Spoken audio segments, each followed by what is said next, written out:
Hello. હા, Mendarda police સ્ટેશનથી અડિયા સાહેબ બોલે છે? હા, હરિયા બોલું છું, બોલો. સાહેબ વસંત ચાવડા બોલું છું અમરેલીથી. હાજી. વસંત ચાવડા અમરેલીથી બોલું છું સાહેબ. અમરેલીથી. હા. બોલો બોલો. હવે સાહેબ તમારે ત્યાં ઓલું પાટરામાં ગામ છે ને? શું નામ? પાટરામાં. હલો.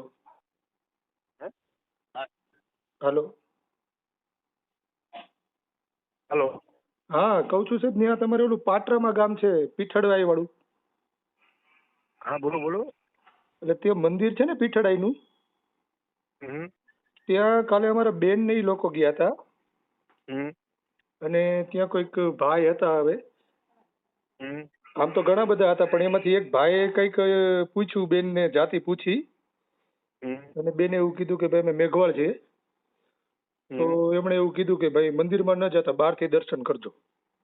હમ બરાબર, એટલે એને બહારથી દર્શન કરવા માટે મજબૂર કર્યા હતા. જોકે એ લોકો પછી ગયા નતા અંદર, કેમ કે મહિલાઓ ફેમિલી હતી અને ત્યાં બધા લોકો હતા એટલે ખોટું ઘર્ષણ ન થાય.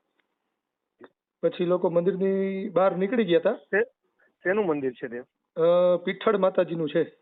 વિઠ્ઠલ માતાજીનું છે. હા. અને હમ. એમાં એવું છે સાહેબ કે એ એમના પણ કુળદેવી છે, અમારા જે બેન ગયા હતા એમના. અચ્છા. બરાબર, એટલે હવે માતાજીને અભડછેટ નથી લાગતી. એ 18 વર્ણમાં જો કુળદેવી તરીકે પૂજાતા હોય તો બિલકુલ આવા અમુક અમુક નાના નંગોને શું તકલીફ થતી છે?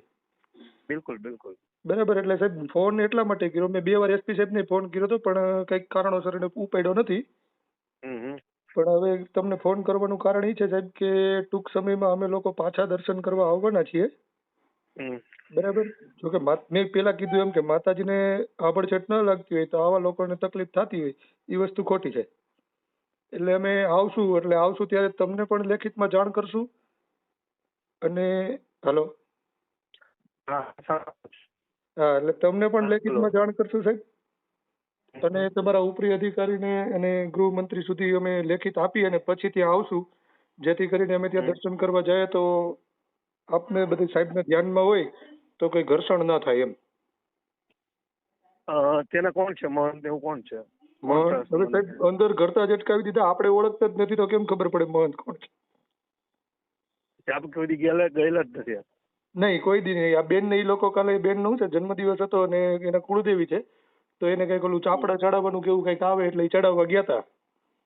પણ આ લોકોએ ત્યાંથી જ રોકી દીધા. હવે મહંત નું તો હું ગોતું છું પણ નથી મળતા. જી સાહેબ. આપણે કઈ સાહેબ આપ સાહેબનો અવાજ કપાય છે. એને બોલાવી લેજો સાંજે પોલીસ સ્ટેશન. એ બીટલું છે. હું છે ને ભાઈ, હા સાહેબ. કાલેથી છે ને હું તમારે એ કઈ કઈ કરવાની જરૂર નહીં પડે.